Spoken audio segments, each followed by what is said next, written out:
There's a carnival song from Cologne, my hometown, by a band called Casalla. The title translates roughly to "the neighborhood that's missing."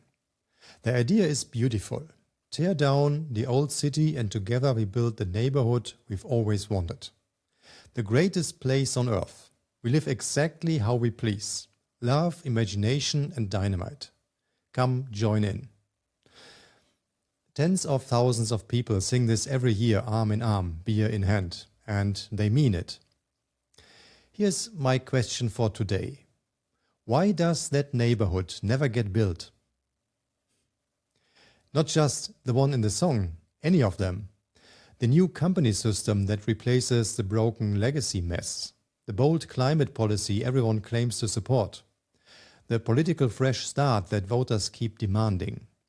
The utopia always gets the applause. The construction site stays empty. The answer, I think, reveals something uncomfortable about how consensus actually works.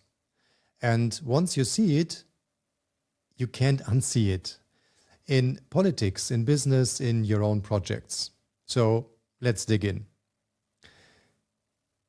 This is the mechanism in one sentence. The vague idea is, the more people believe they agree with it. Let's tear it all down and start fresh. It's not a plan. It's a projection screen. Every person who cheers for it is cheering for their own private version of it. The developer imagines clean architecture. The manager imagines fewer meetings. The customer imagines lower prices. They are all applauding the same sentence, and none of them are applauding the same thing. That is why the enthusiasm at the beginning is real and completely worthless. The consensus was never tested. It was never even a consensus. It was a coincidence of projections. And the collapse comes on schedule, at the exact same moment.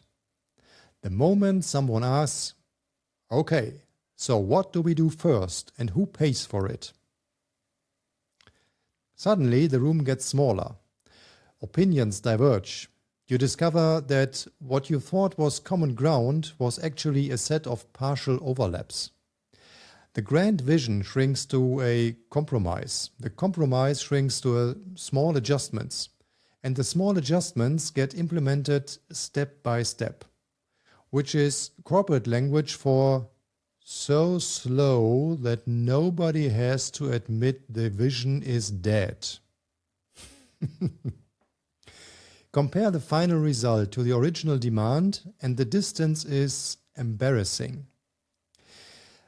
Let me make this concrete because I lived it. Years ago, I worked as a specialist on a corporate project that was going in circles. The mission was genuinely important. Find and fix errors across multiple systems, errors that were costing the company millions. But the project wasn't moving, so I proposed the green field. Keep what already works, rebuild the rest from scratch.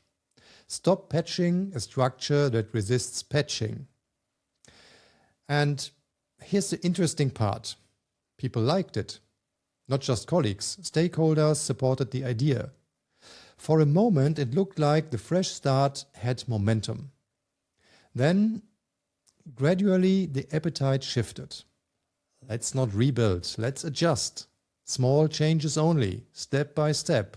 And the project bought itself a few years more of going in circles. Now, for a long time, I told this story as a story about consensus decay. Everyone loves the bold idea until it gets concrete. That's true, and it's part of what happened. But there was a second layer I only understood later. The project leader had made the project his personal baby. He didn't want it to end, because ending it meant handing it over. Think about what that means. The project going in circles wasn't a failure of the project. It was the success condition for the person running it. That is a classical principal-agent problem. The company wanted the result. The agent wanted the project. And every fresh start proposal was a threat, because a fresh start devalues the insider knowledge of the people who administer the old mess. So here's the first iconoclast takeaway. When a bold idea dies, don't just ask, did we disagree? But instead ask, who profits from the circling? Vague consensus collapses on its own, but sometimes it gets a push from someone whose paycheck depends on the problem staying unsolved. And to be fair to the other side of this, I'm not claiming my greenfield approach was guaranteed to work. Big Bang rewrites fail all the time, and they often fail through the very same mechanism. Because even keep what works sounds consensual until three departments fight about what works means. The point is not that fresh starts are right. The point is that the enthusiasm for them tells you nothing. Now scale this up to politics. Ask people if they support climate action, and the approval numbers are impressive. It's the right thing to do. It's the safest sentence in modern politics. Then attach a price tag. Your car, your heating system, your parking spot. Watch the numbers fall. I see people drive 1 kilometer to the store and then spend 30 minutes hunting for a parking space. They could have walked there and back in that time twice. These are, statistically speaking, the same people who agree that we need more climate protection. And on the other end of the spectrum, you get demands like all combustion engines gone within 2 years, gas stations included. Ask how that gets replaced, on what timeline, at what cost, paid by whom. And the answer is a shrug wrapped in a slogan, well, climate protection costs money. That's not a plan either. That's the same projection screen painted green. The pattern is identical to my project. Agreement to the abstract goal is nearly free, so it is abundant. Agreement to a concrete cost is expensive, so it's scarce. And any movement that confuses the first for the second is setting itself up for the exact disillusionment it will later blame on the people not understanding. Which brings me to political parties. And here I want to push past the usual complaint. Yes, parties tell voters what they supposedly want to hear in a competitive electoral system that's almost tautological. Complaining about it is like complaining that companies advertise. The sharper observation is this. For an opposition party, vagueness isn't a weakness, it's the product. A party that never governs never has to concretize. We'll do it better only becomes falsifiable in office. Until then, the projection screen stays intact, and every dissatisfied voter can project their own personal better onto it. That's why protest movements are structurally advantaged in opposition and reliably disenchanted in government. Across the political spectrum, left and right, everywhere. The voters bought an unconcretized promise, and the seller has every incentive to delay the concretization as long as possible. Meanwhile, the governing party faces the opposite problem.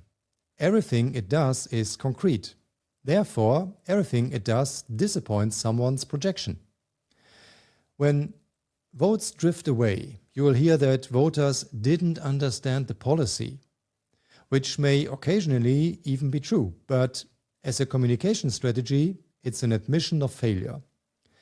And the debates about banning inconvenient parties, I'll just note that two readings exist simultaneously. A legitimate constitutional instrument with deliberately high hurdles, and a tool to remove competition. The fact that courts decide this, and not the competitors themselves, is the only thing keeping those two readings apart. But here's the deeper problem, and it is market design problem. In business, vagueness gets punished fast. No paying customer, no company. The feedback loop takes months. Politics run on 4-year cycles. Diffuse responsibility and no clean attribution of cause and effect. The feedback loop is so slow and so noisy that the vague promise constantly outcompetes the concrete one. Call it Gresham's law of promises. Cheap, vague promises drive out expensive concrete ones. The business world has its own dialect of this disease. Startups that try to serve everyone because the bigger target market sounds like a bigger opportunity. They end up serving no one because they can't be excellent for anyone. The marketing world compressed this into one line. Whoever tries to reach everyone ends up reaching no one. So the standard advice is find your niche. Correct, but incomplete.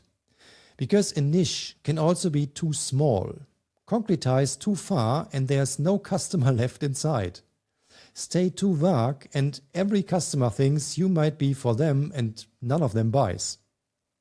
So the real skill isn't be specific. It's a balancing act. Concretize early enough to test whether your consensus is real, but only as far as still leaves you enough supporters to matter. And honestly, it's less a static point than a sequence. Recruit broad, then concretize step by step and deliberately lose people along the way. Losing supporters through concretization isn't failure.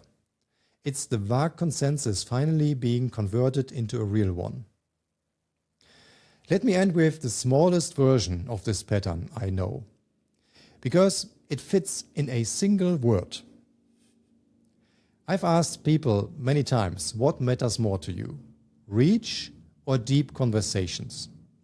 Followers and likes or a handful of exchanges that actually change something? Almost everyone agrees that deep conversations are important. Obviously. It's the climate protection is right and important of personal branding. But when I forced the choice, reach or depth, the answer I keep getting is both. Both. They won't even commit in a hypothetical. And that one word is the entire episode in miniature. Both is the refusal of the trade-off. And the refusal of the trade-off is the vagueness. Whoever says both hasn't prioritized, and whoever hasn't prioritized hasn't decided. A strategy that excludes nothing is not a strategy. Strategy is what you say no to. And I have a suspicion about why reach wins in practice, while everyone pledges allegiance to depth. Reach is measurable. Depth isn't. Followers are a number you can show, compare, report. A deep conversation leaves no counter behind.